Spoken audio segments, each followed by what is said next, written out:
must mean that it's Tuesday night. It's so hard to get occasionally into your credits. Occasionally, you're going to show up and help us. And look at it. It's telling me to shrink it, Jerry. No. Welcome to Loud and Nerdy on a Tuesday night. I'm your host, JW Colwell. I'm joined as always by my good friend Jerry Kamora of the band Slapjaw. And we are again graced with his presence of the Grand Poobah of the Indie Escape Network, Joe Ridgely. Thank you, boys, for showing up. We have a big show tonight. We got a heavy hitter. Amazing guest. We got an actual Hollywood producer and director and writer. A lot of cool people. He's a creator of all kinds. I particularly like his movie reviews. He's been doing movie reviews that I've been kind of jamming on the last couple of weeks. I got to talk to him about the best New York style pizza right now. I forgot to ask him about that. Let's not get into fights. Let's not get into fights with our guest. Jesus. Forget about it. Forget about it. Let's talk about news. Let's talk about the fact that a 50-year-old movie beat a bunch of movies at the box office this weekend. That's amazing. It's incredible. And it's a 50-year-old movie. It grossed $9.6 million. It was in 3,200 theaters. It added to its all-time gross.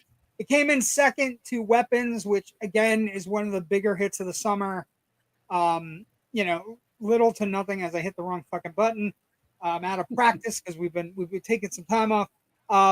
Good evening, friends. Facebook Mega shows opening reels. Can't comment. Oh, no. What did you do? I didn't do anything. You're the one producing. Wasn't me. And I don't have access. Schedule the show. Yeah. I can't get you. Schedule the show. The show's up and running. It looks like it's running. Yeah, it looks like it's running to me. I don't know. We'll have to see what happens. Well, but a 50-year-old movie at the box office. And what I want to say is when I went to see Jaws, there were more trailers for movies that are coming back to theaters than for new movies. Like what? Like Apollo 13's coming back for a week. Nice. Casper is celebrating its 30th anniversary. I got an interesting story about Apollo 13. Do you really have an interesting story about Apollo 13? What's your interesting story about Apollo 13? Yeah. The cavity that saved their lives. My dad helped design that. Oh, that's amazing. That's incredible. That's all right. That is a good story about Apollo 13. Well done, Joe. Back to the Future's coming back on October 31st. We just did it on Generation Movie. Feel good that we were early to the party. So just what it's really stating is Jaws did very well. $10 million for a 50-year-old movie. I think theaters are starting to get the idea that if they put the right movies in theaters, people will come out and see them. And if we're having a slow time at theaters, it might be, a good time to bring back mega hits. I would like to know how many people saw Jaws for the first time now in those theaters. That would be an interesting number, right? It would be an interesting number, but I would also say the interesting thing about Jaws is because it's in IMAX, and it's been transferred to IMAX before, so it's not that huge of a deal, but it is a very clear print, and it is really nice, and you can see everything. And so what I saw a lot of this weekend was people going, holy shit, there was something I missed or I didn't see the first time. I never saw that. Like somebody mentioned, one of the ones was I didn't realize Chrissy Watkins' body was in a bin. Right? Like you never pay attention to those little things, but Chrissy Watkins' body is not in great shape at the end of that movie. At the end after she meets the shark, and people were noticing that it was in a bin when Hooper does the autopsy, and he's playing with the arm and stuff. And then like this trailer played for the first time, so it's going to be Adobe. It's going to be an IMAX for the first time. Nice. That's on October 31st. That's on Halloween Day. It opens. I've got to interrupt for 1 second. For ladies and gentlemen, if you are joining us on Instagram, unfortunately, we cannot see the comments on Instagram. So if you have something to say, please go over to our Facebook or YouTube channel and feel free to join. There you go. You got it.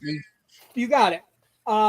So great news, and Hollywood may be getting the right idea, but there's not a lot of movies coming out in the next few months. Theaters are going to really need things to happen. I also want to let you know, if you have a Regal theater in your area, which NEPA does, Regal is running a classic movie every day of September, a different movie. So today was Dark Knight. Tomorrow is Doctor Strangelove. It's like they're running a different classic movie. Next Thursday, the 11th, is The Thing. Wow. I will be going to The Thing, which is behind Jerry's head right now, and seeing The Thing on a big screen again for the first time in a long time. But they're running movies all September long. Awesome. So are these all remastered, or are they still on film? Or no, everything's almost digital, and every theater is almost digital right now. But I will say the other thing I did besides Jaws this week was I did Batman and Batman Returns, and they were spectacular in Dolby. They were beautiful. Ken, you're ahead of me. What are you doing? Yes, I know. Welcome to Derry on that. God, Ken, relax. I know we're back. But yeah, Batman and Batman Returns were in Dolby, and they've been playing. They played them a couple more times this week, but they were in Dolby for what was supposed to be one night only on the 25th. I saw both of them back to back in Dolby, and they were pristine. They looked the best they've ever looked on a screen. And like the Dolby, like I was talking to somebody from another podcast, and basically it's the same.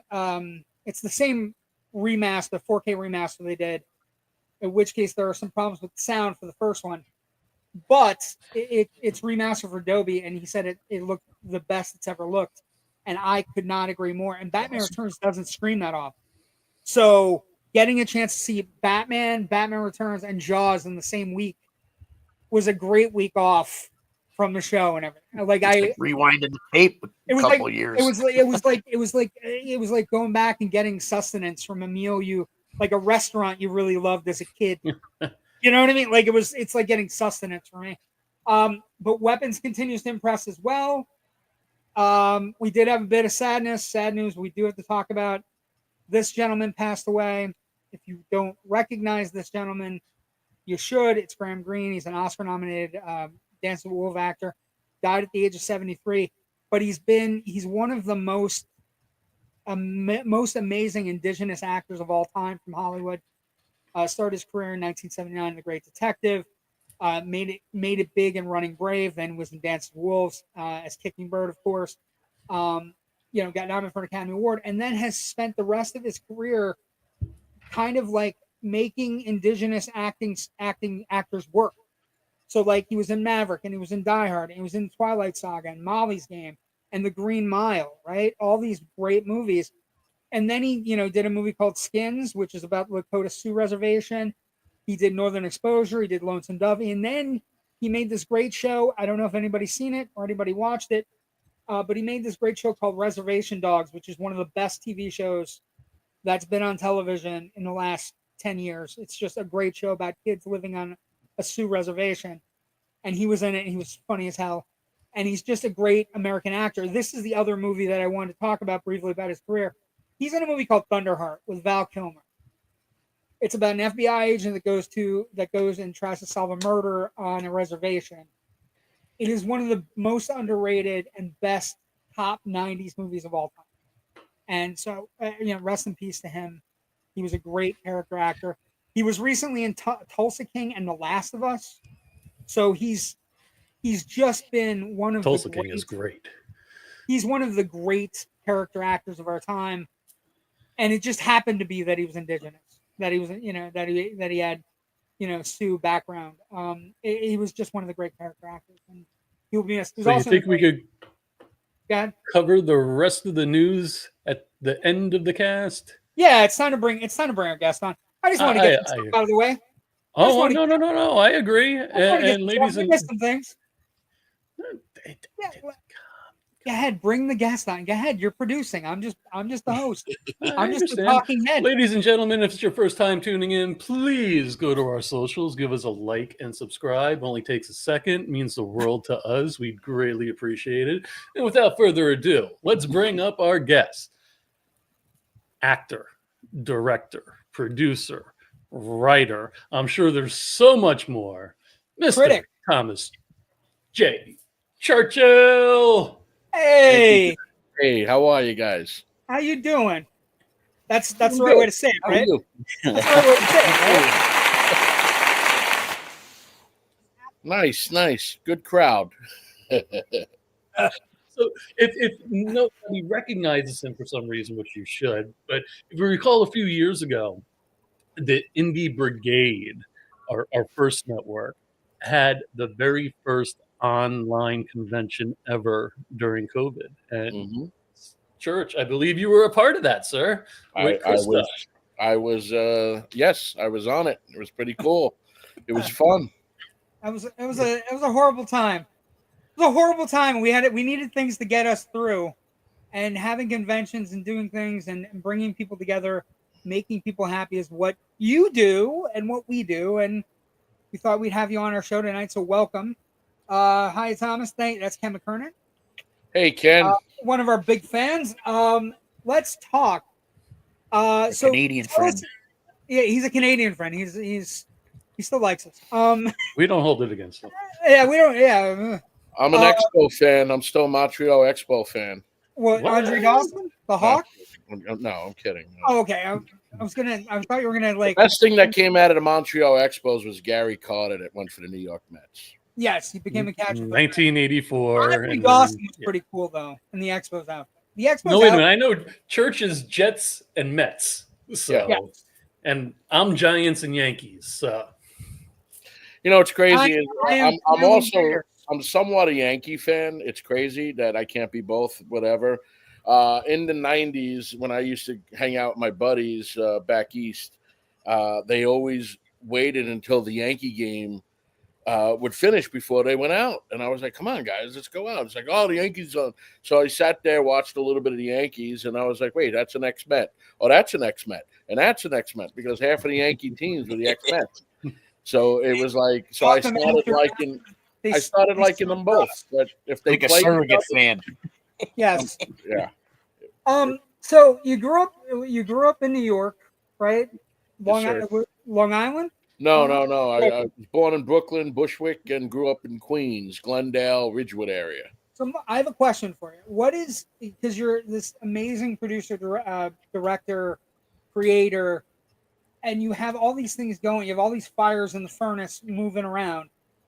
What was the movie as a kid that said you got up out of the theater and said, I want to do that? Well, you actually brought one of them up. What was funny was the very first movie I truly remember seeing in the theater as a kid was King Kong with Jeff Bridges and Jessica Lange.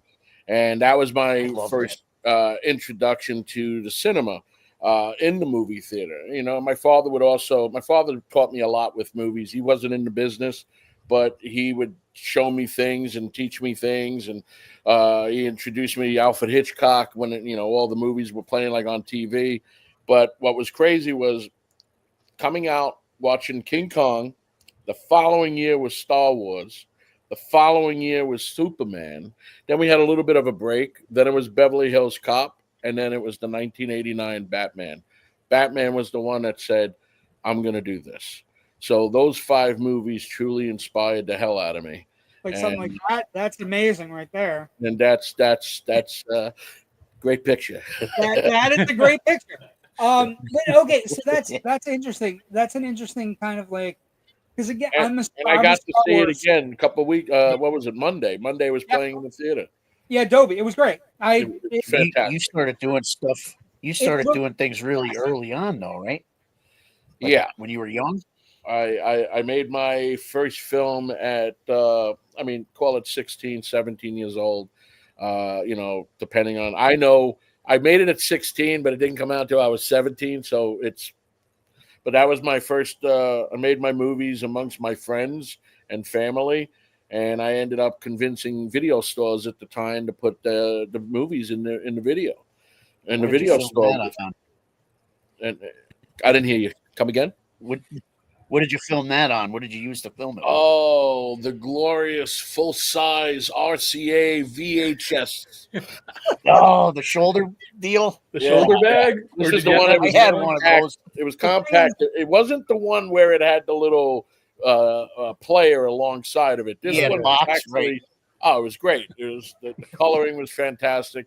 I convinced my dad to buy me it because I really, I wanted to be an actor. I started off wanting to be an actor. I was in the top 5 in New York for the auditions and made it into the top 5 for the movie The Champ. And I really wanted truly to be an actor. And I did the whole cattle call, going to auditions and all. And then at 16, I convinced my dad to buy me a camera. I mean, I had to pay him back with, after school jobs and stuff. But I wanted to make my first movie to showcase my talents as an actor. But something happened. I fell in love with the process. I fell in love with telling a story and directing and producing, because all this came from one idea of writing something. So I was able to put whatever I wrote in front of me. And it was probably, I mean, it's the closest thing anybody can get to being inside someone's brain when watching someone's film, and then a lot of the scripts I write, a lot of the characters, a lot of the stories, there's a lot of me sprinkled in there. I'm not going to tell you which characters, but there's a lot of my life in a lot. And I watched a vampire movie today. I hope it's not that one. Jesus Christ. You may not. Jesus Christ. That guy was scary as fuck. Anyway, hold on, we got one comment. So, Church, about Batman, was it Burton's direction or Nicholson acting? Keaton's everything. Keaton's acting. And what was funny was I was one of those guys when I read about Michael Keaton gonna be Batman. I was optimistic. I wasn't hating it. I was like, I totally thought Mr. Mom, and I'm like, what the hell? But see, he was around the same time. He also did Gung Ho, which he was still serious. He did Night Shift. He had range, but Clean and Sober. He also did Clean and Sober before Batman. Yes. And there is a darkness to his comedy where you could see maybe he could be Batman. Now, I think it's one of the funniest things when people get so wrapped up in like, I was there. I was at a theater the night that they announced Affleck was going to be Batman, and everybody was like freaking out in the theater. And I was like, it's going to be fine. You saw The Town, right? Everything's going to be okay. Everything's going to be fine. And then I was also like, I think on the show the night they announced Pattinson, and everybody's like, sparkly vampires, Batman, it's not going to work. And it's like, no, he's been in a lot of other movies. Yeah, I'm there's something different with all the different Batmans. I think Christopher Nolan's trilogy was pretty good, but see, I'm biased. To me, the best Batman is always going to be, to me, Michael Keaton, and he was the best part of the movie The Flash. Just seeing him. It wasn't the babies, Church. It wasn't the babies in the microwave, Church. That was the best part of The Flash. What was your opinion on his return to Batman recently? It was. He was great. I thought he was great. He's the best. I didn't like the way they ended him, but it is what it is. But he can make me pasta anytime. There's a rumor going around that they may be doing what is it called? Kingdom Come? Is that the graphic novel? That's the one. Is that the one with Batman's in that as well? Yeah. Yes. Superman. They're all older. Yeah, and they're still talking about, and then there's another one where he's older, and there's rumor out here talking about possibly they're trying to get Burton to go back to direct and have Keaton back, but we'll see. Lightning in a bottle is tough to get 3 times. Yes, and I always like, as much as I love Batman Returns. Yeah. seeing Batman Returns in a theater again reminded me how fucking filthy it is, and how they were also trying to sell McDonald's toys that summer, and McDonald's was not. I was telling somebody on the way home, like McDonald's was so upset about how filthy Batman Returns was. Just on its. They had Tim Burton fired. Yeah, well, that's what I mean. Like I don't know if he got fired or he made the movie and went, I just don't want to do Batman. No, they fired him from doing the third one because no, I know. Was going to go in a whole different direction with Robin Williams and everything else, and then they ended up putting him just as a producer. And Michael Keaton was supposed to come back, and he refused because Tim wasn't coming back, and he didn't like what the hell is Joe? Was it Joe Schumacher? Joe Schumacher. Worst guy to do a Batman movie. He was for a director. He was an incredible interior designer. It's just a weird thing. That's what he did in his before he designed Macy's displays is what he did before he became a Batman director. But that's cool. I mean, look, James Cameron was a truck driver at one point. I mean, yeah. I just recently learned that he was also a model guy on Escape from New York. He was the one that did all the models and everything. Cameron. Well, and Cameron's everybody thinks Cameron's first movies are like Terminator and everything else, but in reality, Cameron's first movie is Piranha 2: The Spawning. You know what I mean? So it's like everybody starts in art. I know you do. I have that over here. That's why I brought it up. Just saying. Church, you move around from action and horror. You move around in that kind of vicinity. What are you looking like? What are the movies that you look at and you go, those are the movies I'm trying to emulate? Is it Hitchcock or is it something else? Well, I love Hitchcock, and to me, he is probably the main face on the Mount Rushmore of filmmakers to me.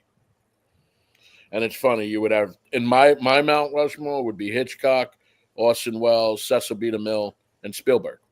Those four. Even though, I mean, there's a ton of other directors out there that are amazing and influenced me. I mean, Dario Argento and all, but those four guys, if it wasn't for those four guys, storytelling would be completely different. I mean, going back to Orson Welles, he was doing things with techniques that was unheard of in the 30s and that we do standard today. Oh, yeah. No. Yeah. I'll never, you can never forget the first time you see Citizen Kane and you're watching Citizen Kane and you realize there's four different things going on in every quadrant of the screen. And whatever you want to focus on, that opening sequence, you can focus on the mother who's at the table making the deal. You can focus on the kid on the sled. You can focus on the drunk that's kind of there. And then you can focus on the lawyer. Whichever one you want to focus on, you can focus on. I'm going to say something that's probably going to blow you guys' mind. Citizen Kane, brilliant. Boring as fuck. Yes, sir. It's a great story, and the way he executed everything with the equipment and jibs and two shots and singles and dollies, but oh my god, how's your heart right now, JW? How's your heart? Okay, it's okay because I know Citizen Kane is one of those. Citizen Kane is an acquired taste, and it's also I must have watched it about 100 times, and I still no. I'd rather watch Syrup. Well, there's more movement. I think the thing about Citizen Kane that I think we get lost in the what he did technically, and we kind of it's not as good a movie as something. But when it came out, everybody was impressed with it. They were just watching it, like The Wizard of Oz. It's the greatest thing too. I mean, a lot of people don't. I mean, you guys probably know because you're filmmakers, film buffs. If you threw somebody's name out there and said as a director and say, "Hey, Victor Fleming was the best director in the 30s," people were like, "Who the hell is Victor Fleming?" But imagine in the middle of making a movie, an epic movie, like Gone with the Wind. Yeah. And then the studio comes over to him and says, stop what you're doing. I need you to stop here. I need you to go to the other studio and take over this other movie because we just fired that director. poor guy didn't even finish this movie. He's thinking that he's probably going to get fired, so he goes to the other studio, the stage to start shooting, and it ends up being The Wizard of Oz. So this guy's got 2 masterpiece movies that bombed. Well, Gone with the Wind came out, did very well back then, but bombed in a way, slow burn until television and everything else, where it just became. We were talking about The Wizard of Oz. Like, The Wizard of Oz is in the zeitgeist right now because of that ridiculous sphere thing. Eli Kazan is great too. In Vegas.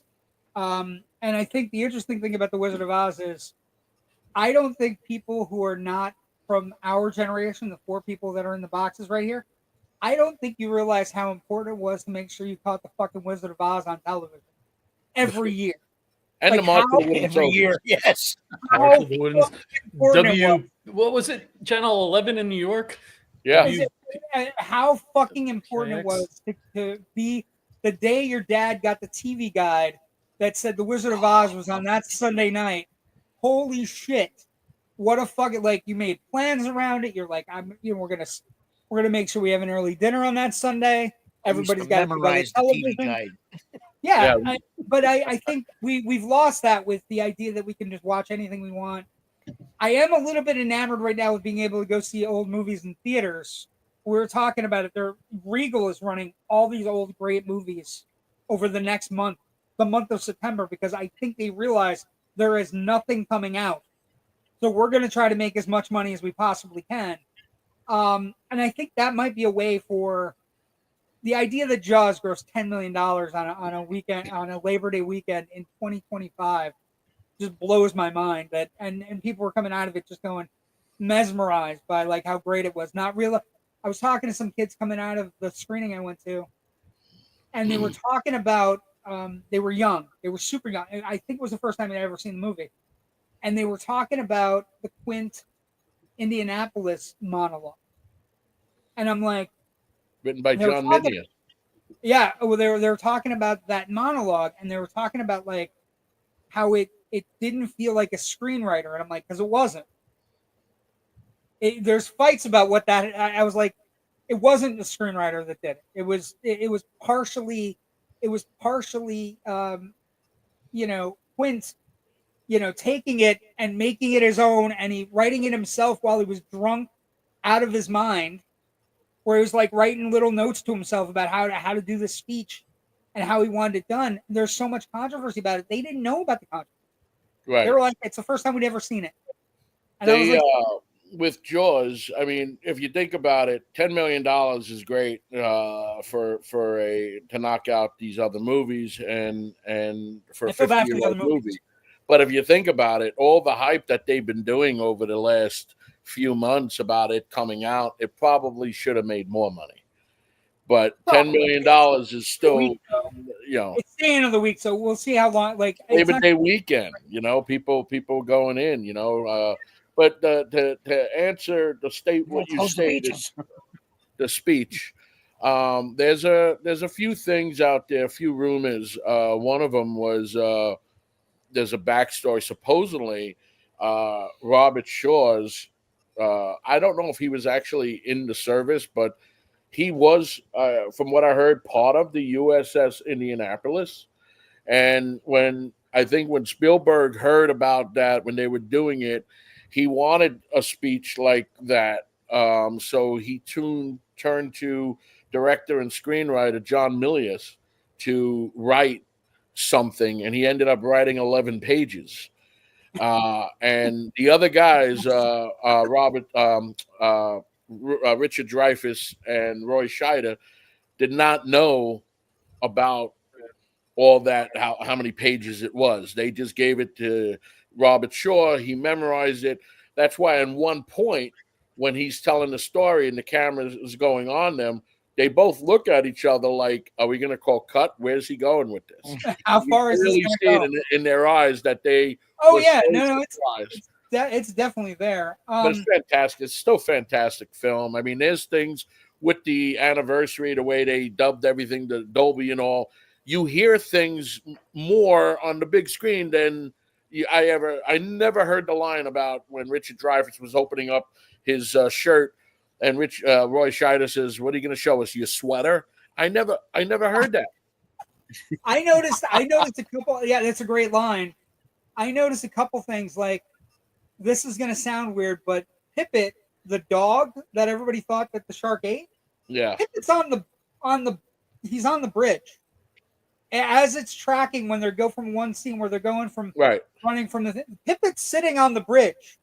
Right. Like, the dog is sitting there. So the dog, like, we've always blamed the shark for that dog death, and he did not die. Right. He's alive. Because we were all submerged with Bad Hat Harry. Yeah, Bad Hat Harry. Yeah. But yeah, it's one of those phenomenal movies that also, like, I think the sequence, the things about it that are special are not necessarily, the shark parts are great, but the Gets thing better really, with age. Yeah, it gets better with age. The thing that's really great is the small town politics story. still the same. We're living it. So yes, it's there. Right. And it's like, Mayor Larry, they think you want the beaches open. You're the mayor of Shark City. Like, you're gonna sign this, and we're gonna kill the shark. Like, but it was great. I think the interesting thing is going back and seeing all these old movies. Now, you were talking about The Godfather in our green room. Oh, how important is The Godfather to a guy who grows up in Brooklyn? How important? it was important enough to get into a fist fight in junior high school. So that's what I wanted. This is the story I want to hear, Church. So it was junior high school 119 in Glendale. We're in the back of the classroom. It was a social studies classroom, and my teacher, who I still talk to on Facebook, David Rosen, who was also the dean. There was this kid, I'm not going to say his name in case he listens. He was kind of like the bully of the school, and I don't want to give him any credit and all, but he was kind of the bully. I'm sitting in the back of the class, and he turns around and he says, "Hey, I rented The Godfather." I said, "So?" So he's like, "Yeah, I rented them, all four of them." I looked at him and I said, "There's only two Godfathers." What do you mean, four? I said, "There's only two Godfathers." He goes, "Don't tell me. I rented all four." I said, "You're a fucking idiot. You probably rented 4 videotapes." I knew we were going to be friends. I didn't know we were going to be fast friends. So I said, I know. So I said to him, because this was VHS time, and I said, "You rented Godfather and Godfather 2. Each one is 2 tapes." "Don't tell me." And he gets up. And he's standing, I'm still sitting in my chair. He's standing next to me. And he's going on and on and on and on and on. And I just said, "You're an asshole. Go sit down." And he said, "What did you say?" So I repeated, because I didn't know if the dean were great in the he room. ends up closing the door and closes the shade. And he says, "You want to fight? Fight." And I said, Scrap. "Who says that?" And just as I said that, this kid sucker punched me in the back of the head, right? I didn't even turn. I just grabbed him, my left hand by his shirt, and I gave him like 3 shots to the face, knocked him down. All his friends were, cheering for me. And all I realized, I was defending The Godfather. And then at the end of the day, I realized that people were like, "Oh, I knocked the bully down. I beat You the were bully." defending the whole school. Yeah. You were defending everything. Here's what's great. Literally, You got literally expelled, and my parents had to come up in the morning, and I went back to class the next. You literally took the cannoli and left the gun. That's right.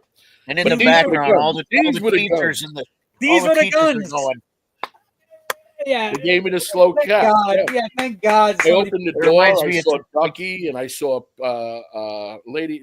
What's her name? Molly Ringwald, whatever the hell. What's her Not name? Ringwald. Molly Ringwald. There you go. Sorry, Molly. It reminds me of 3 o'clock high with the teacher. "Don't look this up, Mitchell." I think it's when you brought Was it Casey Shemesko, who was also in Back to the Future? Casey Simasko, yeah, he played one of the bullies in Back. He was the kid with the 3D glasses. Yeah, that's exactly right. He's one of Biff's underlings, as so well as was Billy Zane. Billy Zane. Awesome. Yeah, Billy. There's an audition tape floating around of Billy Zane reading for Biff. The idea that Billy Zane didn't get Biff is kind of an amazing story. He didn't look good in the makeup. Anyway, he's nerdy. but he's got the Titanic. So yeah, and he's also got one of the most underrated '90s horror films. He's got Tales from the Crypt, Demon Knight. That is. I'm glad you were going to say that. I thought you were going to go with his superhero film, and I was going to. No. Oh, Phantom? No. Nobody's going to praise the Phantom. Although it's not as bad as it's not. It's awful. It's as bad as like watching back to back. What is his name? The one with Alan Quarterman in The Lost City. It's like watching that. Oh, The Lost City of Gold. Yeah. The terrible '80s movies that tried. What the hell was his name? My grandmother had a crush on that guy. Richard Chamberlain was his name. Yes. Richard Chamberlain, kids, and I think Sharon Stone's in one of those. Quartermain. That's Alan Quartermain. Alan Quartermain. That's right. This is a good one. I remember those movies. What's worse? I just revisited Blood Beach, and what a good movie. Yeah. But then you look back at it nostalgia and say, what a good movie. Then you watch and you're like, wow, this movie cool did poster not though. The great poster. Great. Burt Young, they look like he was shooting it while he was shooting Rocky. He had the same hat, the same thing. My dad. What do you mean? I just got off the other set. My dad used to run a theater in Monticello, New York, and we met the two people that we met that were big.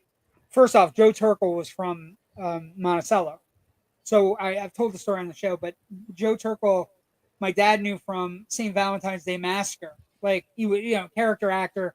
He played Lloyd the bartender in The Shining. Yeah. So my dad, when he ran this theater, he put Joe Turkel's name up on the marquee so that his whole family could come down and take pictures with him. And Joe Turkel came back the following summer, and he's sitting in my dad's office, and I'm sitting next to him, and he's got this jacket on, and it's gold, and it's got red, and it's beautiful. And he turns, and I look at the back, and it says Blade Runner set jacket. And I was like, oh. And then, following summer, Blade Runner came out. It was just one of the great movies. He had a good role in that, too. Oh, Terrell. He's tremendous. But, the idea of these older actors, some of these older actors, like Burt Young, we met Burt Young. Burt Young was training with, I can't remember his name, a boxer. He was training with a boxer in the Catskills. Jerry Cooney. It was Jerry Cooney.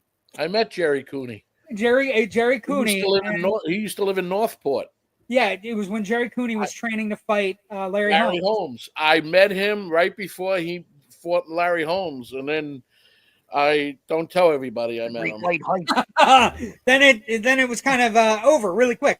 But Burt Young came to our theater, and it was right around the time of Rocky III. Jerry Cooney had a great fight style, and then when he fought Larry Holmes, he fought him completely different.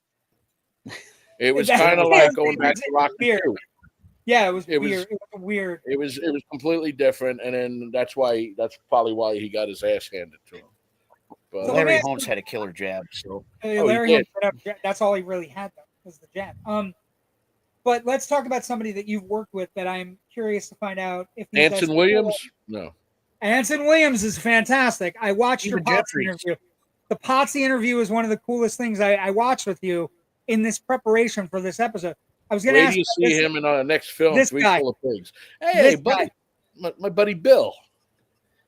Is Goldberg as nice as he seems to be in real life? 100%. He seems like a stand-up cool guy. And you did that was my favorite part about doing Checkpoint was working with Bill Goldberg. Yeah, it's what I think from my perspective. I just watched that. Do you enjoy the action movies more than you enjoy the horror movies? Because you do both. I like you like the action movies more.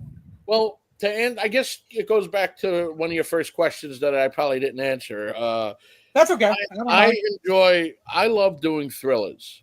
I love action thrillers. I love horror thrillers. I love making people feel, giving them, kind of like the edge of their seat type thing. But I also love doing family films, believe it or not. I love doing Christmas movies. So those are the four styles that, with my company, Churchill Productions, we've been focused on doing horror, action, family. Thank you, family, and Christmas.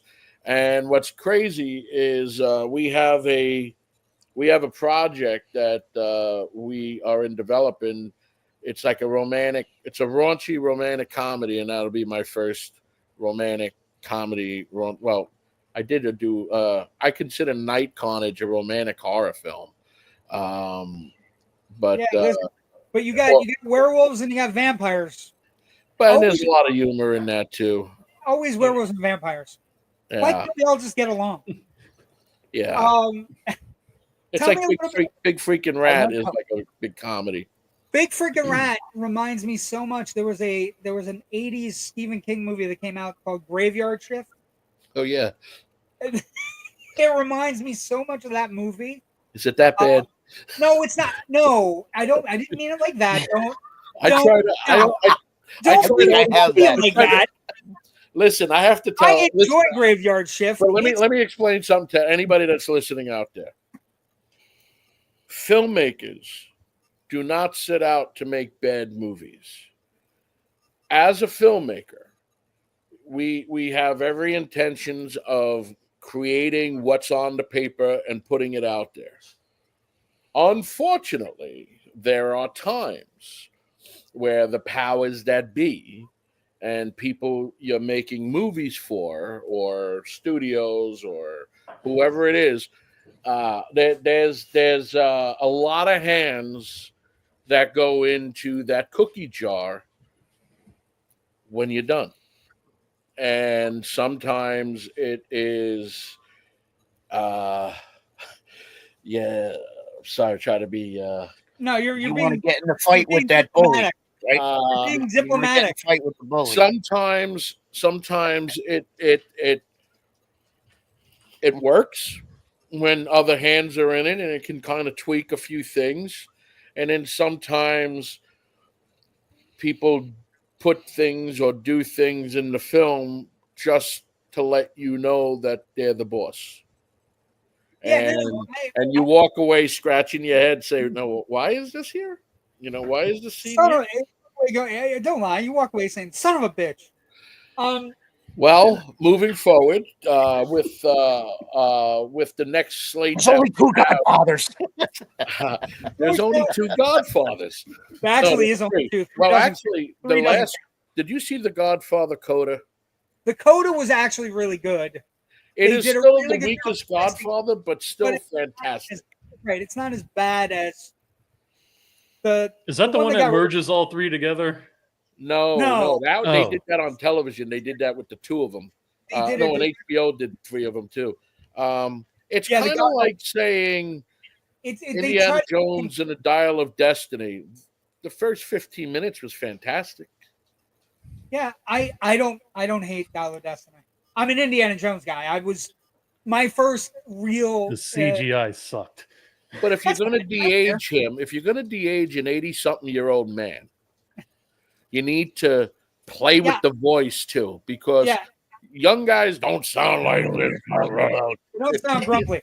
I don't hate Dial of Destiny. I've told everybody on the show I don't hate it. I don't hate Kingdom of the Crystal Skull. They shouldn't have put the girl in. They should have did Short Round one last time. It should have been Short Round in it. It would have been perfect. It would have been hot. It would have been amazing. Coming off of everything, everywhere, all at once. Let's talk. I want to talk a little bit about this because it's one of the most interesting things you do. Oh, Churchill's Hollywood Moments. Oh, did it come up? Okay. It's flashing. I felt like we were in the 70s. We're flashing back and forth.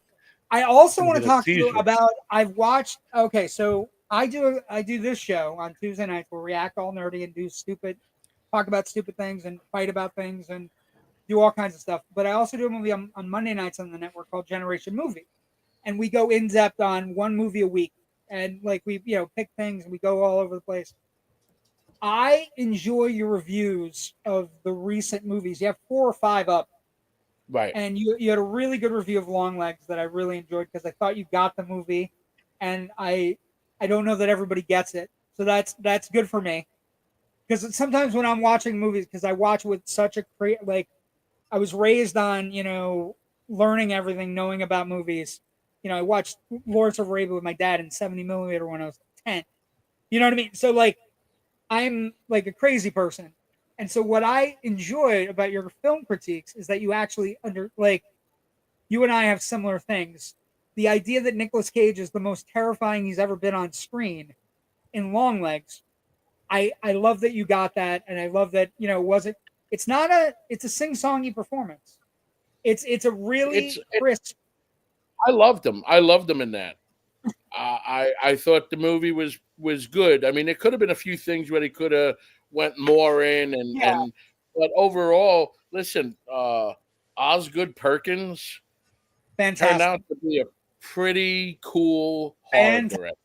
Fantastic horror director. I mean, following in his dad's footsteps, which you only see him in Psycho. Anthony Perkins, yeah. Oh, I loved Anthony Perkins. Oh my God, Anthony Perkins. You know what's great that came out of Longlegs? It was a trailer that I have it on my queue to watch, but I haven't seen it yet. A movie called Cuckoo. Did you see that yet? Yes, I've seen Cuckoo. Yes. Is it any good? It's really okay. Good. You're gonna love it. The trailer freaked me out. I was like, I gotta see this movie. You won't. Like, it's one of those, like, I feel like this generation of horror films that's been coming out, like the Neon, the A24s, I feel not knowing anything and going in is the best way to go. I think you'll love it. It has a really good hook. And when the hook lands and it embeds in your skin and rips, you'll understand. I enjoyed Hush, the movie Hush, not the movie Hush. Let's. One you're not going to mention. What are you doing? What are you doing? I got a question, Church. Deaf lady. What are you doing? Tape. What are you doing, Church, man? For the indie filmmakers out there? Yes, I'm curious. Yeah, you've been doing this for I'm kidding. We can talk about whatever. 2 decades.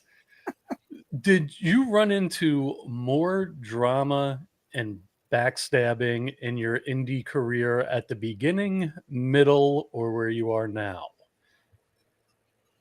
I think that's a great question.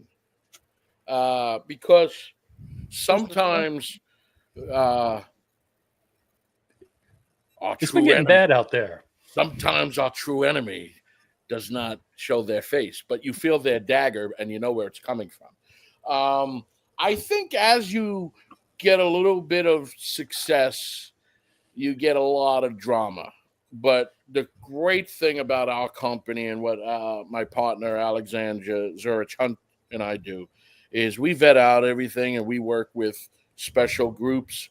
Not special groups. Like we all our people are kind of like an all-star team, and we'll hear good things about this person or that person.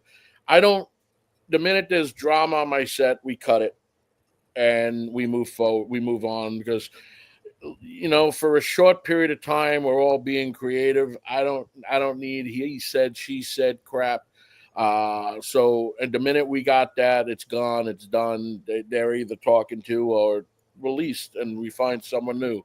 But it's as in the earliest stages of my career, it was more about feeling someone's shoe on your neck while you were helping them do something, and then next thing you know, you got a shoe on your neck, and you're like, "Well, how did this happen?" Hence, a project that I didn't want to talk about. So we're not going to talk about it. We're gonna move on. But I do feel as you get into different realms. Look, there's politics in every level of filmmaking. Every level. The whole thing is when you're working with a good team, you want to stay with a good team. You vet them out before you bring them into your circle because, again, I consider my film team my family. And I got a tattoo that says family is forever. Family doesn't have to be just blood. It's how the respect, how we all treat each other. Every day, we always do a safety meeting on set, and I always talk about everybody's job is equally important.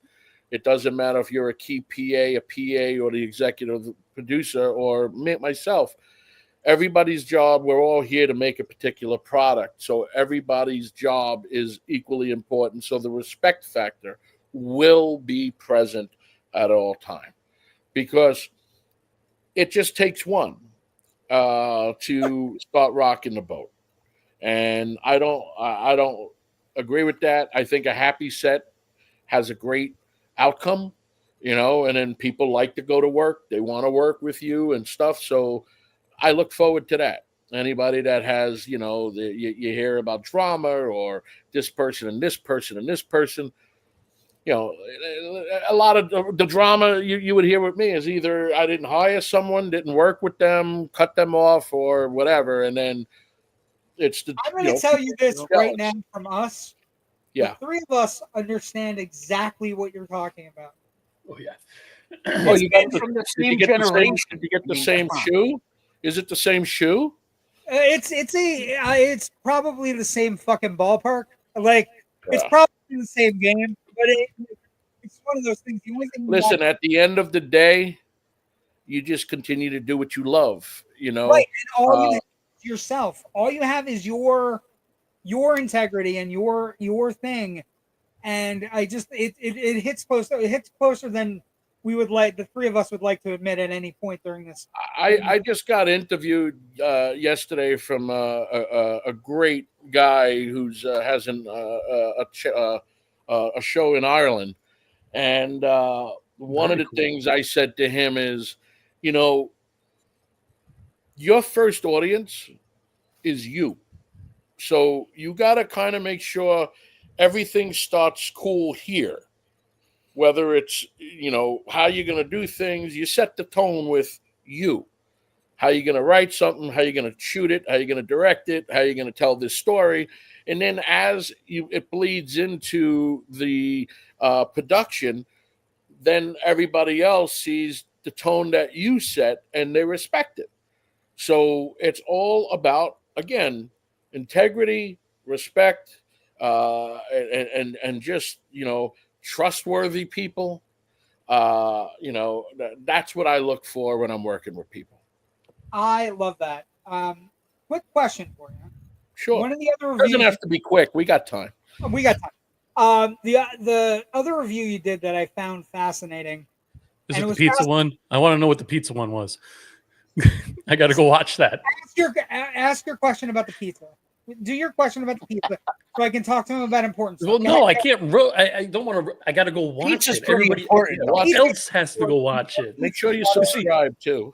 When up in New York, all the best pizza joints ended in let's see, Ellie's. So either Branch and Ellie's, Iron Ellie's. No, not on. Being a New Yorker, like I said in the video, is I was just going to Savvy to my neighborhood pizza, and that was the best to me. But then, as you start learning different places here and there, one of my other producing partners, when I was coming in, he goes, "Hey, we should do that pizza tour we were talking about," because he grew up in New York, and we still didn't have. Oh, this is the best pizza ever. Because if somebody asked me what's the best pizza, I wouldn't have been able to do it. So I did it on my own with him, and we went to 6 of the top 6 places that was voted by other people. The top 6. Have you been? Have you been to Nipa? Have you tried Nipa pizza? No, that wasn't in the top 6 in my. The old Ford's, were any of them in Manhattan? Yes, there was a couple Old Ford's in Manhattan. Pizza. Joe's Pizza is a good one in Bleecker and Carmine Street, down in the Village. And then, you got Prince Street Pizza is pretty good, but that's not they're in the top 6, but you got to watch the video for me to tell you what the number 1 is. Sean, I agree. At least on Long Island about Jersey? or on the island. Hey, Sean, I thought it was the same thing, the New York water. I heard that's an old wives' tale. Oh, wow. Do you know, Church, down here, we have a place called Brooklyn Bagel that literally brings water down from Long Island. From New York. Yeah, that's true. From what? Well, The water fucking sucks here. It absolutely sucks. And the pizza sucks. Everything sucks down here. Anyway, I'm in Florida with Joe, so we're about. Yeah, your water in Florida tastes like syrup.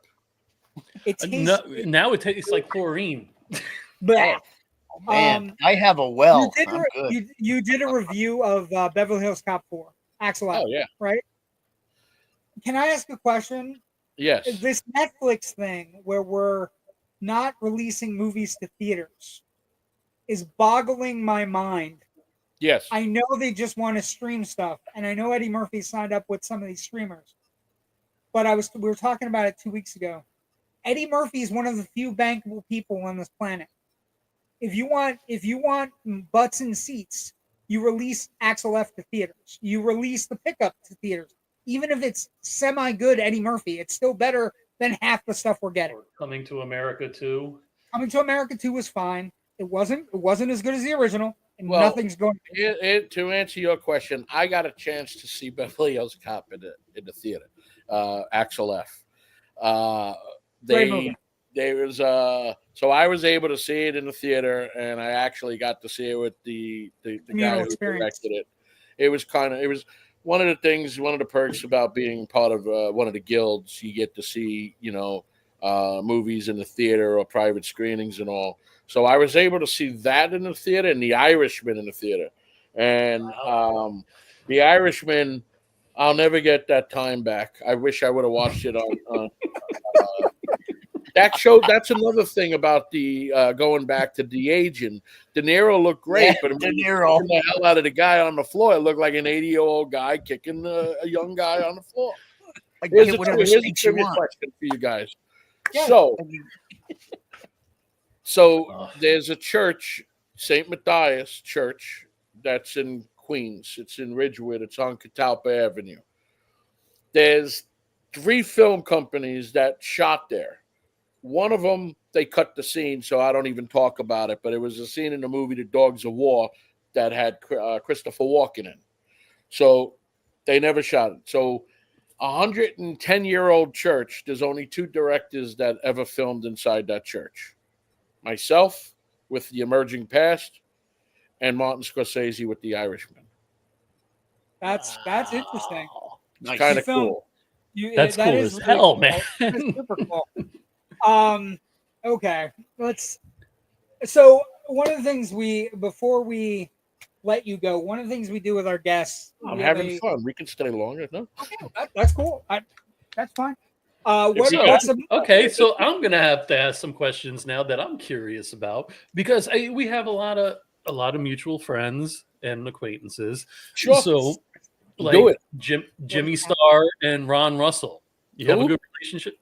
Oh, Jimmy Starr and Ron Russell. You said? Yes. Yeah. I thought you were saying who? Like no. No. It went out. Sorry.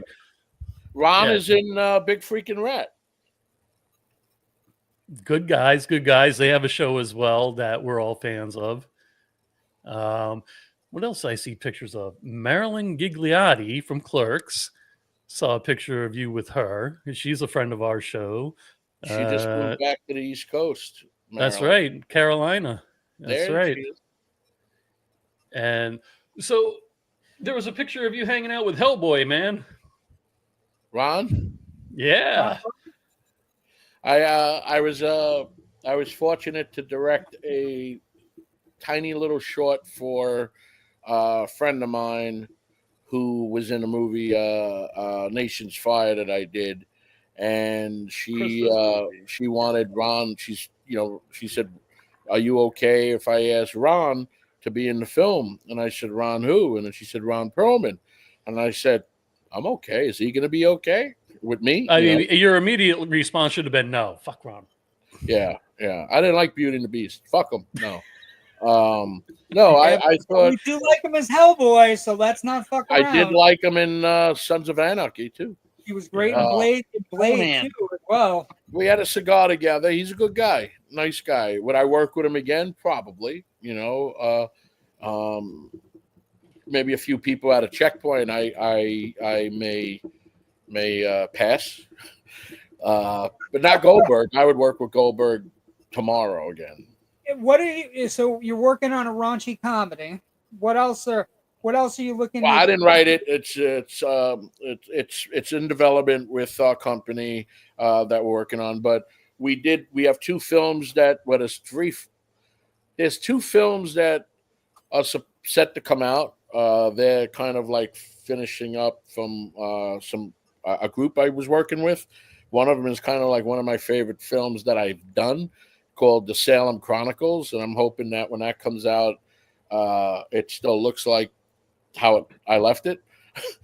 But it's kind of like a Damn Rosemary. you, executive producers! No, it was not executive producer. First you, foot on neck. Foot on deck, it's big. But Salem Chronicles is a movie about witches, and it's kind of like Rosemary's Baby. Then there's the two films that I'm very, very proud of that are finished. One's called The Three Killer Pigs, that we did with Anson Williams, Brian Austin Green, Shauna Burgess, William McNamara, Robert Losato. God, there's still I'm missing people. When is that coming out? Well, we are finishing up the last week of post with it. Sadie Katz is in the film too. Sadie's awesome. I love Sadie. Yeah, I love Sadie. There's a lot of it's one of my favorite films. It's a revenge flick called The Three Killer Pigs. So you know what I'm going to do now? I'm going to hold you to having some of the cast on with you before it comes out, so we can plug the hell out of it. Well, there's 26 companies that's interested in distribution for it, so we're really excited about it. And it's finishing up post. We're just finishing up the last of the coloring. Right, so we have a movie next called year. Waxman. You also have Giallo person doing the score, right? Yes. So you are. I'm glad you said the movie Giallo. Yeah. I said it right? No, you did. You did. Okay. Yeah. Okay. Sorry. That's okay. We keep going back there, but it's okay. Yes, Marco Werba is amazing as a composer. I was literally on the phone with him right before we got onto this call, just to tweak a little bit with. He did the score for The Three Killer Pigs. I wanted to do for the first time in my career, I wanted to do something that truly we were able to be 100% involved, where there was no extra hands. I wanted to tell a homage to Dario Argento. So I wanted to do a stylized Italian-styled horror film, and I believe we achieved it. I'm very happy. I think the fans are going to love it. It's gory as hell. Scary, fun. Love that stuff. Argento, Fulci, love that stuff. I expect death by bricks, straw. Better be good deaths if you're bringing out the killer pigs. The Anson Williams thing is kind of fun. That interview you did with him is stellar. I recommend it to anybody because he seems like such a kind soul that he also is like. He seems like what you get out of the interview is he realizes he was Potsy on Happy Days, and he will never live it. Like, he's never going to be anything for a lot of folks, but he's so kind about it that his heart is so warm that he's just that people are fans of his. Oh yeah, we have Don Most on our show at one Another point. great guy. He was afraid of my script. I was gonna have really. It would have been great to have them. Yes, that would have been amazing. We're planning to do something like because Anson, because I know one of my favorite Don Most movies is a movie called Leo and Laurie. It's a romantic comedy movie with him and Linda Pearl, and how fate had it. I was Anson's wife wrote a fantastic play that we went to go see based on her book called Mama and Crazy Mama. I'm sorry. And Linda Pearl was the main actress on stage. So Don knows that that's my favorite movie, as a romantic, type of movie. So at the after party, he grabs me by my wrist and he goes, "Come here for a minute." So he brings me over to Linda and he says, "Guess what his favorite romantic film is?" And she looked over and she's like, "What?" And he says, "Ours." So I have a cool picture with them that was kind of like, it was like, oh my gosh, this is really happening type thing. Yeah, it's a surreal moment for when you meet. But that's Anson, when you see Anson in 3 Killer Pigs, it's gonna blow your mind. So Anson read my script. We've been friends for about 5 years, and he hasn't really acted in a long time. He's a big director. He think of he's behind the scenes of a lot of stuff. Every major hit that was on TV, Anson had something to do with it. Sequest, Baywatch, 90210, what the hell was that? The one with Robert Carradine. Oh, he's in our film too. I forgot about him. Not Jerry Maguire. Lizzie McGuire. He did Lizzie McGuire as well, and Sabrina the Teenage Witch. He's the director and a lot of creating on that. So he hasn't really acted in a good minute. So when he read my script, he says, "Wow, this is ambitious." And I said, "Yeah." He goes, "It's a hoot." He goes, "I'm in. Just tell me how you're going to do it." Because everybody, when you read the script, they all want to know, how am I going to do the pigs? That's all I'm going to say. How are you going to do the pigs is the question. Well, you got to watch. Watch the movie to find out. That's it. So we gotta. Everybody's been. So like I said, there's 26 companies that saw the trailer. We have a trailer for that, and we also have a trailer for Waxman, but I'm not releasing them yet. Waxman is another project that's dear to my heart. It's it's very old school style slasher movie, but think if you took Freddy Krueger and the Candyman and you mixed them together and added this other thing that we bring to the table.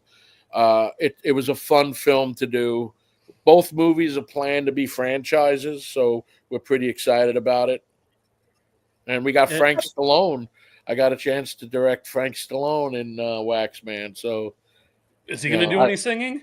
Well, not in this one, but I did tell him, "Hey, man, me and you working together, it's far from over." He liked that. His band played a lot at Chiller Theater. They used to play. I don't know if they still do or not, but Frank Stallone or G. Tom Mac? Frank. Oh, they performed at Chiller Theater a few times. Yeah.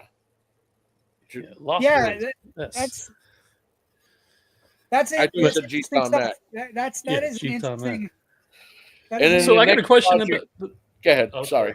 The question about the upcoming Christmas raunch movie. I mean, is it going to be as raunchy as like Bad Santa or? Oh no!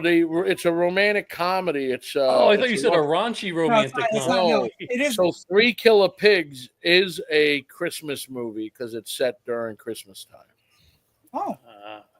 So it could be a Christmas movie, or you can. So what's cool about that is you can watch it on Halloween and Christmas. Die Hard, a Christmas movie, yeah. Yes. So is Lethal Weapon. And so is Batman Returns and Gremlins. That's right. Which they filmed in the. If you passed all your tests. But wait, here's the thing with the square in Gremlins is also the Clock Tower Square. You know that, right? Yeah, no. I know Rock and Ricky Rialto. Yes. We've had Zach on the show. He's like, I think what's interesting is I think the sheer volume of people that we don't like is probably the same. Like it's anyway. Okay, so it's the same. Okay, so one of the things we do when we have people on, we ask questions. I ask a series of questions that it's a little bit like I like Colbert. I like the Colbert questionnaire it's a little bit like that. It's called The Inquisition, The India Escape Inquisition. I'm gonna give it to you now. We're gonna do it. It's Yes, fun. I like Donnie and Marie. Who doesn't? Especially Marie. Absolutely. So it's 9 questions to see Church's soul. Oh boy. Yeah, here we go. What's your Can I favorite movie? pass? I don't like it. What? What's your favorite Donnie song? Soldier of Love? Stop. What's your favorite movie of all time? Puppy Love. No. My favorite movie of all time. Yeah. Now this is where I flip it and say of what genre. No. Smart. Smart. That is man. smart. Just all time. Yeah, it's all You're time. on a deserted island. I can't answer it either. I'll give you mine. Everybody knows mine. Mine's Raiders of the Lost Ark. I saw it when I was 7. Very long. Yes. I saw it when I was 7. My dad ran a theater in Monticello. We were talking about it. I saw it when I was 7. I saw it early because they had to test the print. So I saw it before everybody else. Okay. And I was hooked. So my favorite, I can't answer that because it has to be genres. So if I'm on an island and I have to take a movie with me, I'm going to take the worst movie of all time that every time it's on, it's like a train wreck, and I still find myself watching it, and I can't stand it. But every time it's on, I just put the remote down and I'm watching it because I guess I'm trying to understand why I hate it so much. Is Beverly Hills Cop 3. So I would take that with me to the island just to make sure I'm still alive, and I got my mind. Okay. That movie makes no fucking sense on any No, it's level. Terrible. It's awful. There's cameos of directors that nobody knows. Listen, it'll keep him alive wondering why he doesn't like it. Yeah, exactly. He'll like bond with it. I could see it like drawing a face on it, trying That's to do right. like a Wilson. I'll put a handprint on it. That'll be my what the hell was the Wilson? name? Wilson. Yeah. What's your favorite sandwich? My favorite sandwich. It's got to be any type of Italian sandwich. Like you go and if Jersey Mike's has an Italian sandwich, but if I'm going to do it all up, a lot of Italian cold cuts, some Genoa salami. Perfect. That is absolutely perfect. What about the prosciutto? And you don't put mayonnaise on salami. I got to just tell people that. What? Okay. Italian hoagie. Fair. What's your favorite TV show of all time? Little House on the Prairie. No, I'm kidding. No, my favorite TV show of all time, I guess. Michael Landon. I'm gonna say Miami Vice. Okay. You know why that show was canceled, right? Yeah. No. Oh, yeah. That show was finally canceled because they ran out of names for cocaine. Really? Stop. Hey, we're They had a new drug every week. I mean, come on. How many more drugs can you have? You're ruining my Inquisition. What's your favorite song? My favorite song?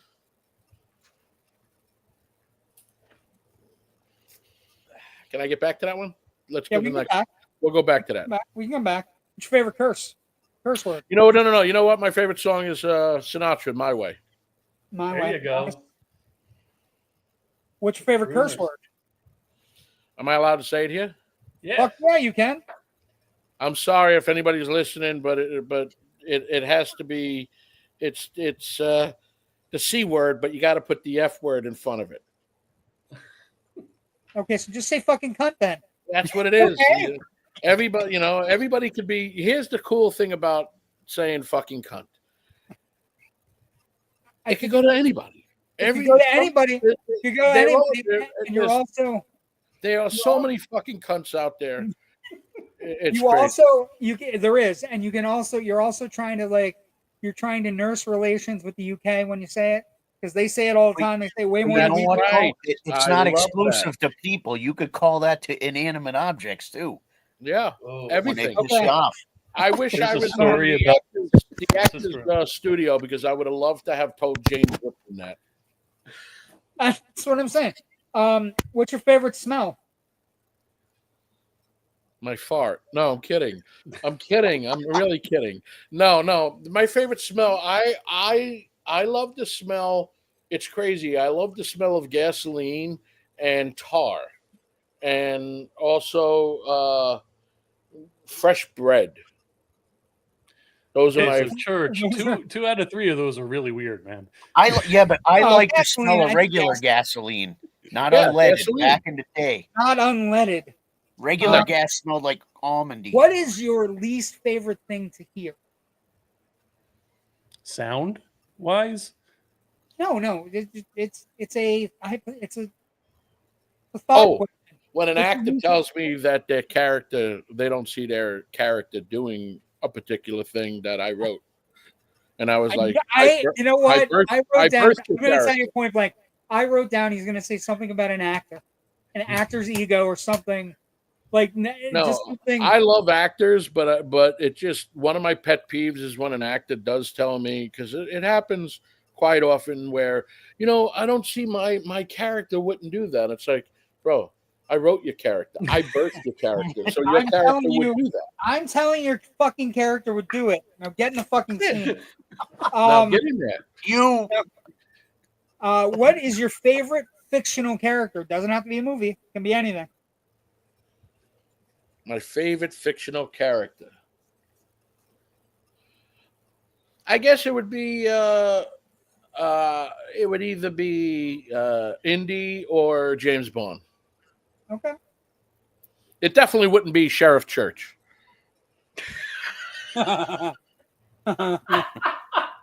Jesus Christ. You say you don't want to do it, and you keep on pulling yourself back in. It's like the Godfather. Just when they want. No, I did like Sheriff Church. But I don't. I guess if I had to choose between Indy and James Bond, would probably be James Bond. Bond. We do a Bond thing on Generation Movie. So I love Bond. I just think all the Bonds.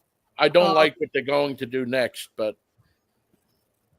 do we have a definitive answer on what the TV they're show gonna on make Amazon? they're going to make them.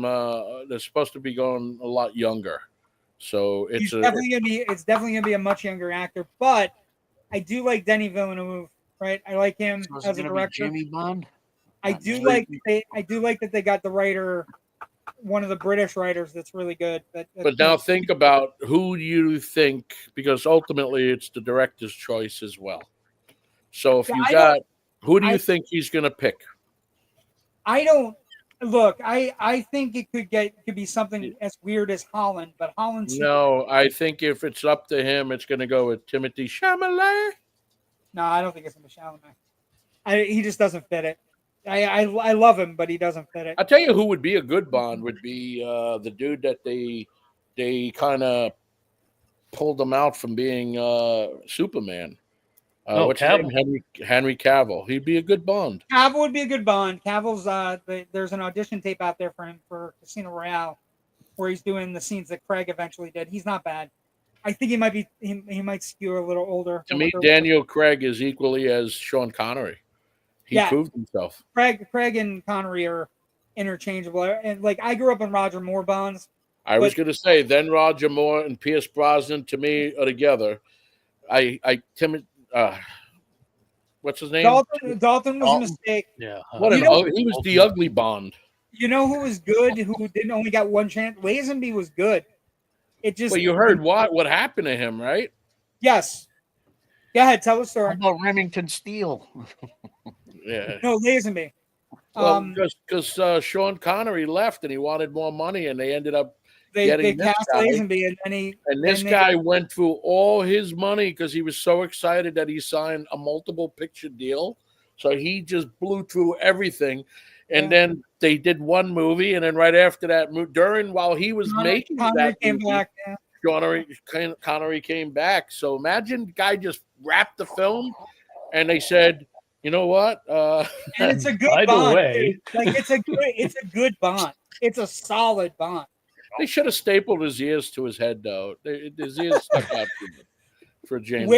Here's your next question. Where do you want to be in 5 years?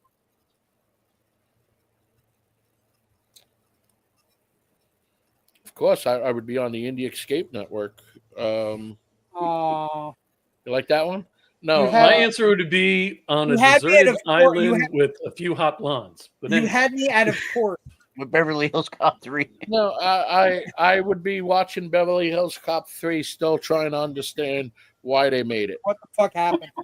Okay, That's last question. equivalent to watching Jar Jar Binks as James Bond. This is the question, the end all question.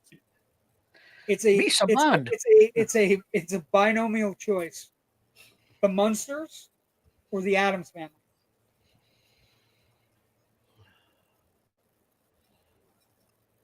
Munsters. The first one. You're the first fucking one. You know it's crazy though. You pain me. The studio I work out of, Addams Family, was birthed there.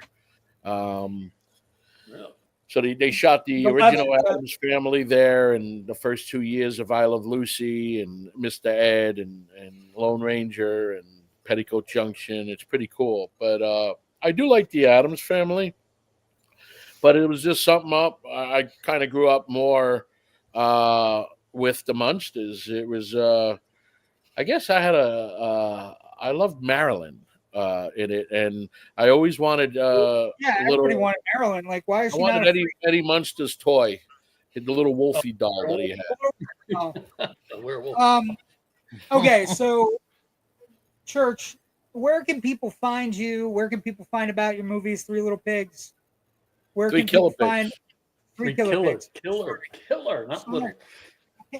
Look, they were eventually little. Now they're going to be bigger. Just fucking relax, everybody. It was a mistake. It was a mistake. Yeah, but the important question is, Church, how are you doing the pigs? How are you doing the pigs? You got to watch the movie. Where can people find your shit? Where can people find your reviews? I want you to do more reviews. That's another thing I'm going to ask you. I want you to do more reviews. A lot of people tell me. Do it with me. I'll do them with you.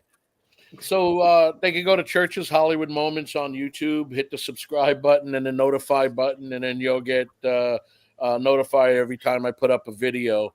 I got social media. You can find me on Instagram or Facebook or my website, churchillproductions.com.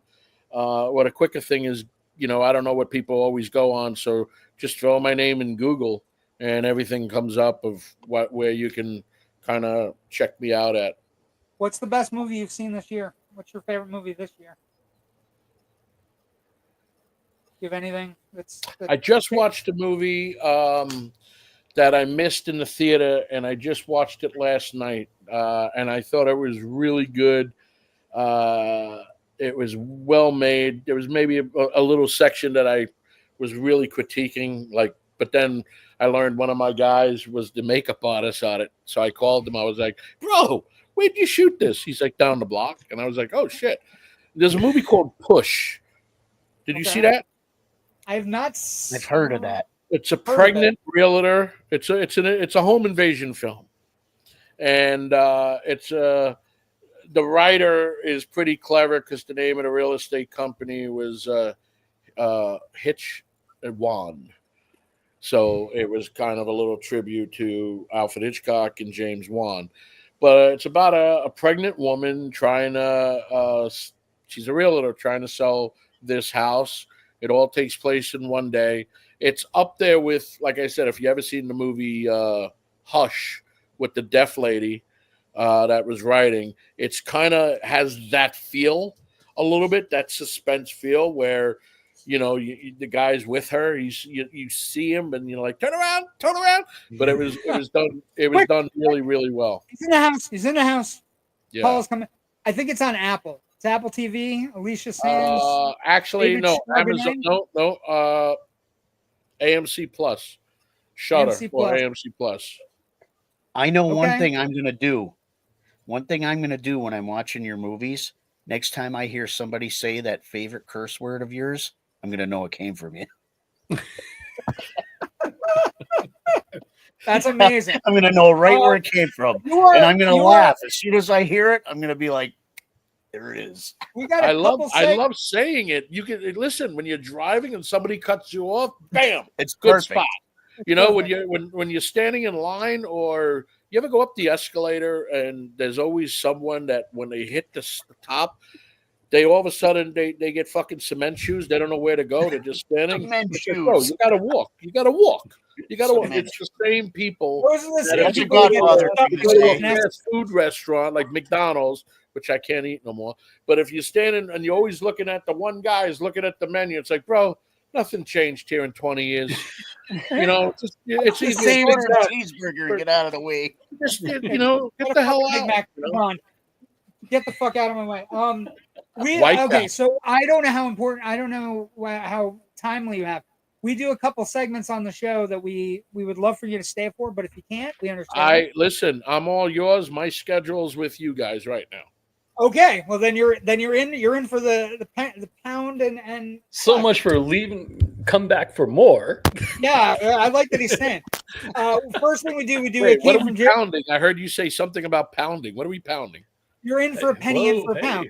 Oh, Isn't that- okay. That's it. Yeah. I didn't say that, but that's what I meant. Okay. It came from Jerry's basement. Jerry is in a basement.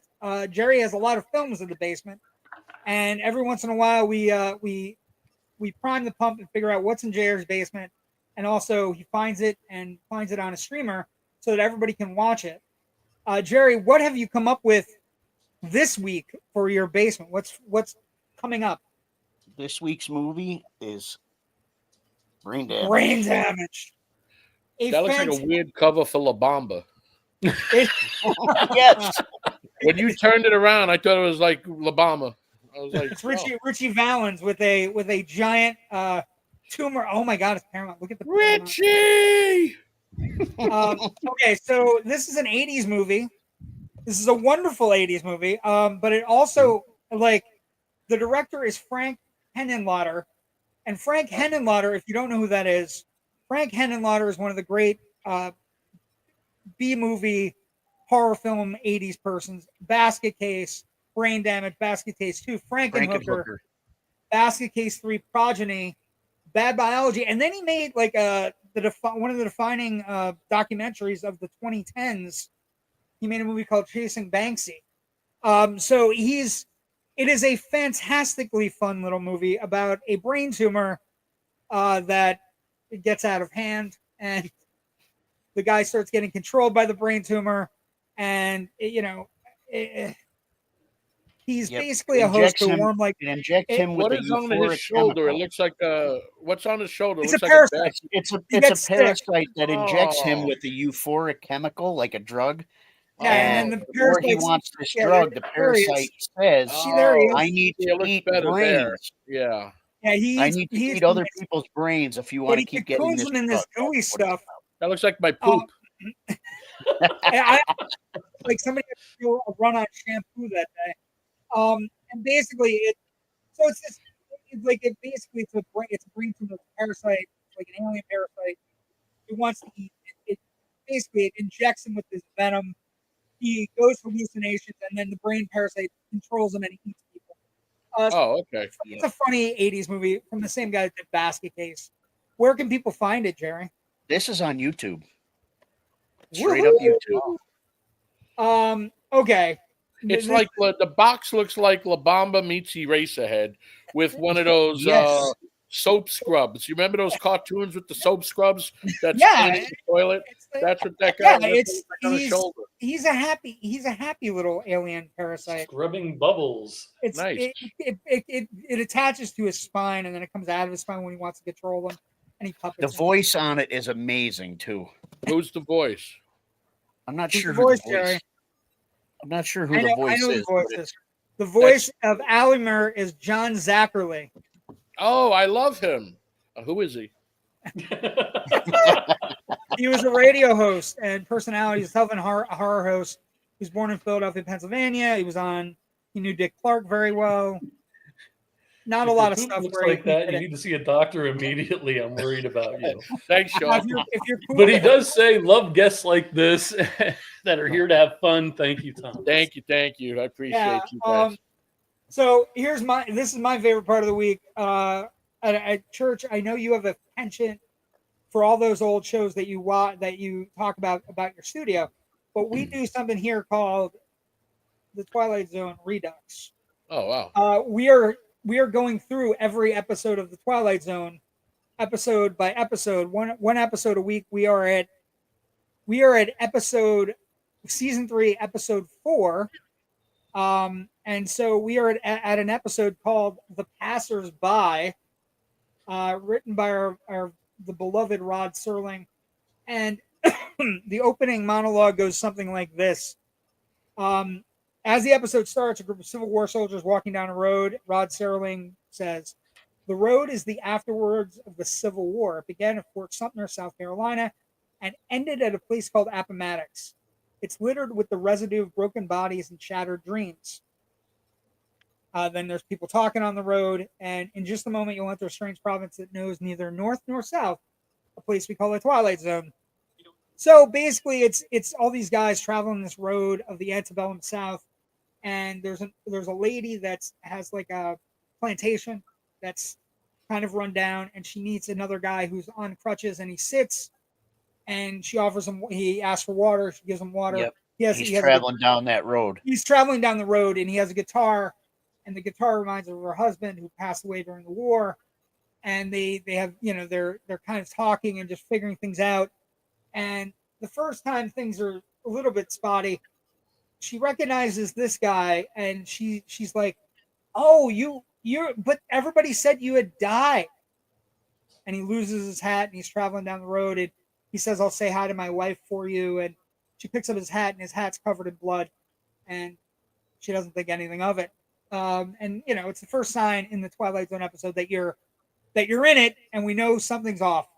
Right. As the episode progresses, more people come down the road, various people, and eventually one of the people that comes down is a guy that the guitar player recognizes as somebody who saved his life, or so he thought, during a bombshell that went off, and he was blind, but he had saved him beforehand. So he was a kind soldier from the North that saved the Southern soldier, and was like, he ended up paying for it by getting hit by shrapnel, and he ends up being blind. And this is such a wonderful moment of the show, Jerry, right? Where yes, she's on the ground, the guy's on the ground, he's on a horse, and it is a full silhouette shot of just all it is darkness. Yep, you can't see who it is. You can't see who it is. You can't see what he is.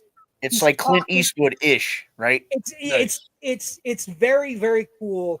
And it's, something's horrible's lurking in the darkness. And when they finally shine a light, his eye's been blown apart. It's as graphic as you're going to see in a 1960s television show. Because they didn't do heavy graphics. And so he, basically tells the guy, the guitar player, "I think you know the answer of why we're on this road." And the guitar player, they sleep on it. He goes on his horse, gets a drink, and moves on. He goes down the road. And the next morning, the guitar player gets up and tells the woman, "I have to leave. I'm not supposed to be here." She's like, "No, you should stay. You should stay. I don't have my husband anymore. He died."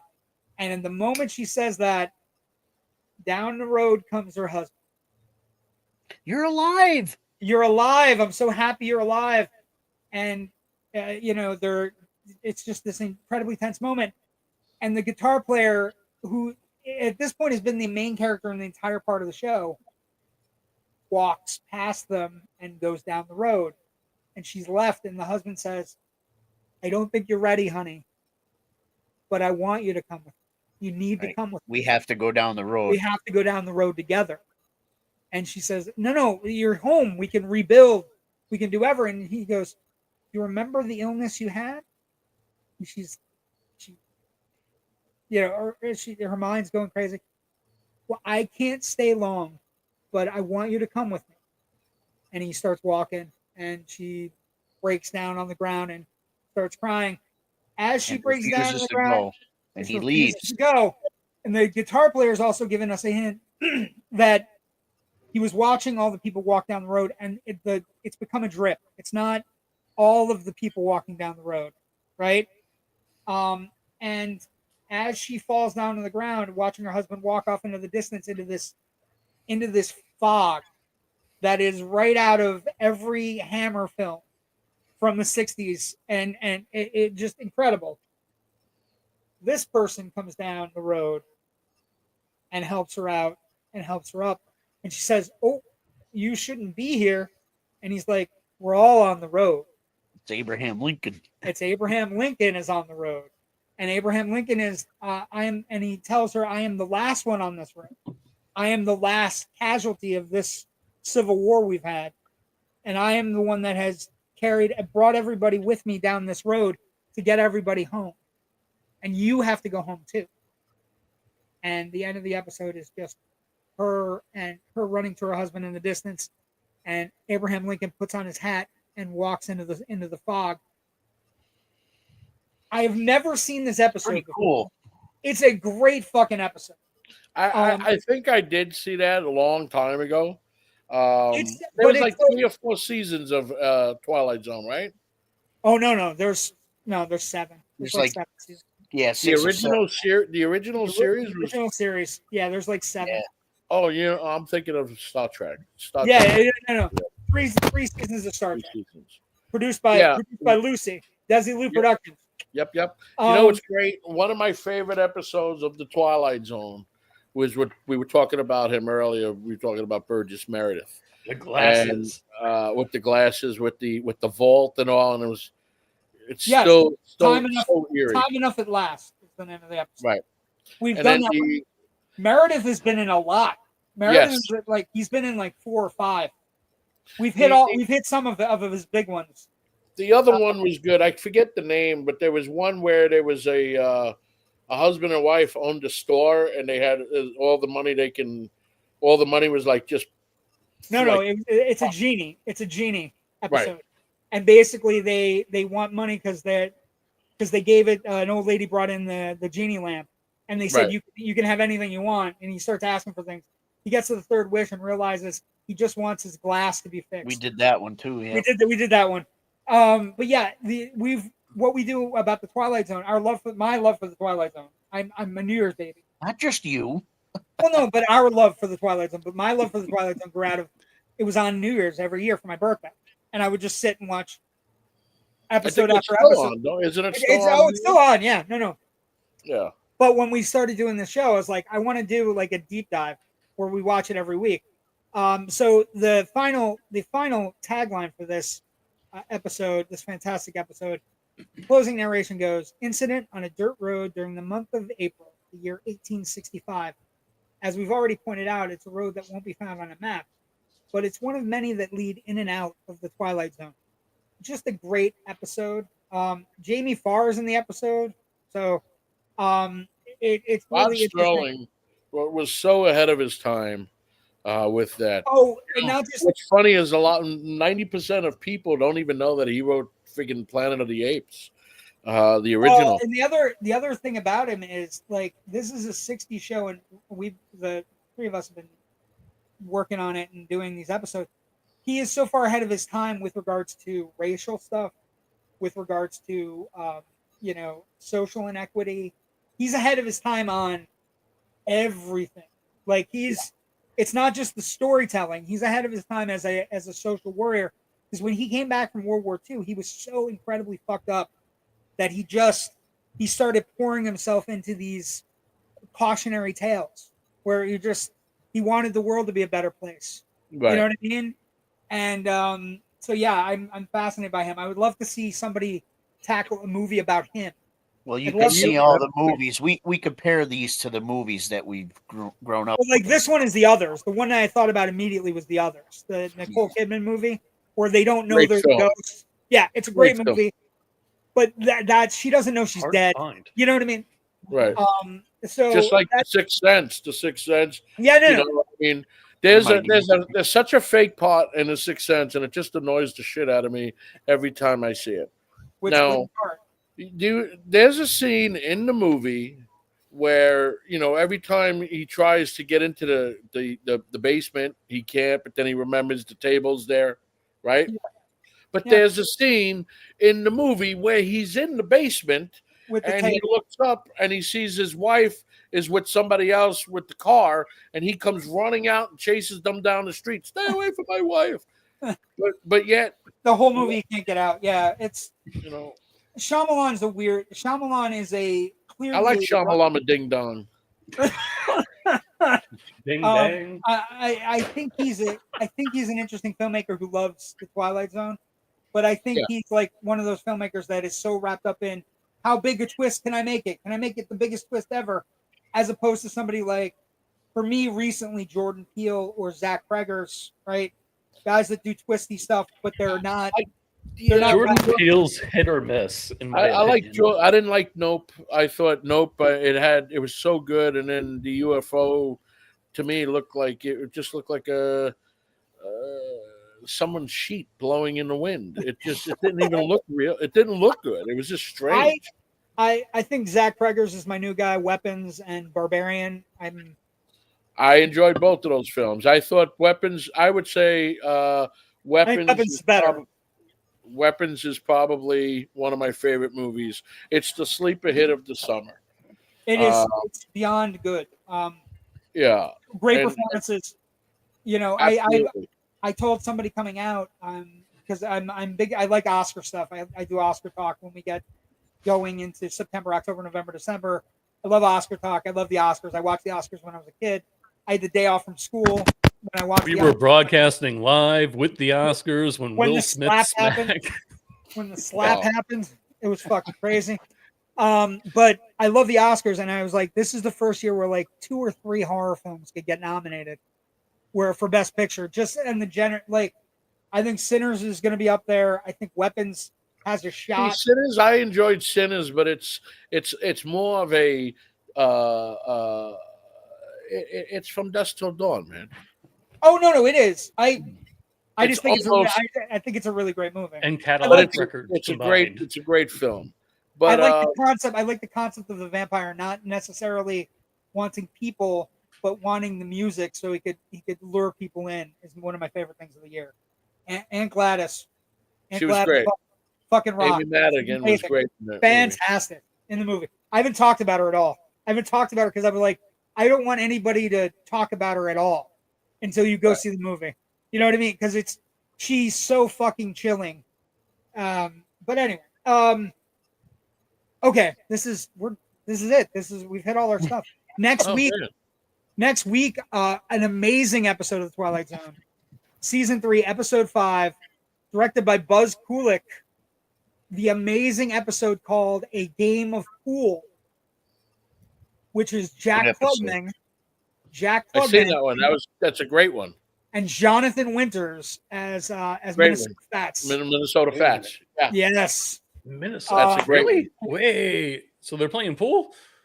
Yes. Yeah. I don't want to ruin it. Did you guys watch Jordan Peele's Twilight Zone?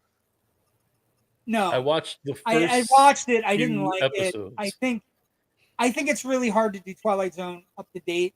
I think it's really hard. I'd much rather people just watch the old ones and realize that everybody we've ever watched has in some way seen a Twilight Zone episode and understands that they're perfectly situated 25-minute movies that are usually better scripted and better set up story-wise and narrative-wise than most of the movies we see released from Hollywood.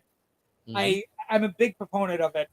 Well, you also got to look at back then when they did it in the 60s, most of the studios were still being run by families.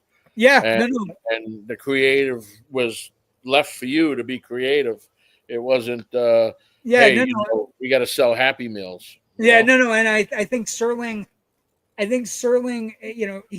you read about some of the stuff. He came back from World War II and he was legit broken inside. And instead of downing a bottle of pills or drowning himself in a bottle, he just poured everything out of his soul. Don't fuck around with humanity. Yeah. You know what I mean? But Churchill. Wasn't there a Twilight Zones in the 80s and 90s also? Yeah. Outer Limits and the Twilight, they tried doing it again. Yeah, they tried doing it. They also had the movie Twilight. But I wanted to say earlier about there's 2 horror films that are pretty spectacular. They're almost the same kind of. You guys ever see It Follows? Of course you have. Love It Follows. Okay, she's supposed to be making another one, a follow up. Yeah, she's great. Micah Monroe. She's the kid from Long Line. Right. She's and then fantastic. the other one is with why can't I remember? I don't know, but if you give me any bit of a hint, Lynn Shay, Ray Wise, they're in with the family in the station wagon. They can't get off the street. They keep driving around. That I don't know. It is super fantastic. The name will come to me. I think it's something like It Follows or Travels or it's something in that thing. You said it was recently, right? It's 2024? Within the last 15 years. Just look up Lynn Shay and read. I got it. I believe Ray Weiss is in it as well. He's the husband. It's a Christmas. They're going to go celebrate Christmas at one of their family's house. They don't want to go, and they just can't get off the street. No, no. Okay, wait. What? Are you on the IMDb? Yeah, no, it's not. It's not Insidious. Right? Reminds me of the show before Insidious. Before Dead End. Dead End. That's it. That's what Ken just said. Dead End. Dead End. We've got. I'll tell you what, Church. You would like good film. We have good fans. We have smart fans. We're marks. We're smart marks. I want to thank you for coming on. The fans are always great. Yeah, I want to thank you for coming on. You have an open invite. Anytime you want to talk about movies. Anytime you want to talk about anything. Great time with you guys. Thank you very much. Thank you for having me. Oh no, a pleasure. And like I said, I knew we were going to be friends. You had me at, of course. Anyway, just don't call him Church. Yeah, just well, you're my friend now. Now you can. No, I can't. It's all good. I'm gonna run with it. You can call me Church. It's fine. Just don't tell them there's 4 Godfathers. Don't tell me 4 Godfathers. Punch in the fucking mouth. Stupid fucking cunt. Anyway, before we go, let's go through your exemplaries. Thomas J. Church, Google you and find you. Thomas J. Churchill. They can Google me. I'm on YouTube under Church's Hollywood Moments. Facebook, Thomas Churchill. I have a couple pages on Facebook. You guys, are you guys part of my? I have a big page that you guys can please promote the hell out of things. It's called Filmmaker Podcast and all. That's my page. There's like 15,000. You will become a part of it anytime you want us to. But aren't you guys?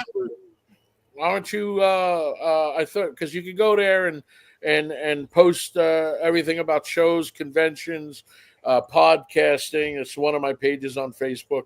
I can never get anything approved by an admin. Really? Yeah. Oh yeah. I've tried. Well, now that we're friends, and then I stopped because I couldn't get anything through. Now. Well, I usually considering Church is one of the admins. Well, I'm the owner. I'm the author. So busy. The other people, I have to make sure. Who's this Ridgely guy? I got to see who else is on there. Get him out of here. Yeah. Yeah. Don't be a fucking cunt, Joe. Yeah. That's. Oh, hey, JW, you do remember how this works, right? But I'm the producer of the show. Yeah, but I can come back. I can boot you out again, and I can kick you out of the studio, but I won't. Don't do that. Stop doing it. Put me in a interesting spot. that I usually never get kicked out, back. and I'm probably the worst Jerry one never in gets secret. kicked out. Jerry's nice. I'm like the worst one in secret. I want to thank everybody for joining us tonight. I want to thank Joe. I want to thank Jerry. I want to thank our special guest, Thomas Churchill. Thank you for coming tonight. Next week, very much, guys. We're back doing some Twilight Zone in Jerry's basement. Also, Generation Movie returns this Monday night. We start our back to school with the ultimate back to school movie, The Breakfast Club. Celebrating. I thought you were going to put up the poster for Texas Chainsaw Massacre 2. No. Yes. It's back to school, but yeah, it could work that way. We'll be doing The Breakfast Club, and we're doing some 85 40th anniversary movies. Thanks, Mom. Thanks. Thanks, Jerry's mom. Thank you for joining us tonight. Everybody have a great night. Thank you again, Churchill, for joining us. Stop. Jerry. Slapjaw. Where, when, how? Slapjaw, September 19th at Union Vapors in Scranton, PA. That's our next show. Socials? YouTube, Facebook, TikTok, Spotify, Instagram. Views on fucking TikTok. Just about everywhere. Fucking genius with anywhere where you can stream. You know the slut I am. Again, if it's your first time tuning in, we're well aware. Yeah, please like us, follow us, subscribe. It means the world, and it means we get great guests like Thomas Churchill. Thank you for joining us, buddy. It was great, and like I said, next time you want to do a movie review, I'll be happy to join you. We can talk, we can chit chat. We'll throw it up. That would be amazing because I think you and I, the reviews you did, I was like, yeah, he gets it. He fucking gets it. I understand. Happy birthday, Ken. Happy birthday, Ken. Happy birthday, Ken. Happy birthday. Oh, brother. Ken, really? That's Ken, you happy and hello.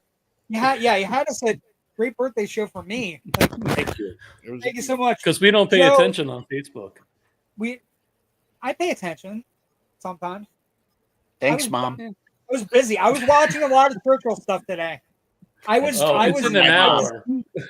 Canadian time. It's in an hour. That's why we don't know about it yet. Canadians. My mother's going to slowly take over our PR. One of the greatest movies came out of Canada. Strange Brew. Strange Brew. Oh, yes. How's it going, eh? And Moranis is coming back. So Spaceballs. Yeah, that's huge.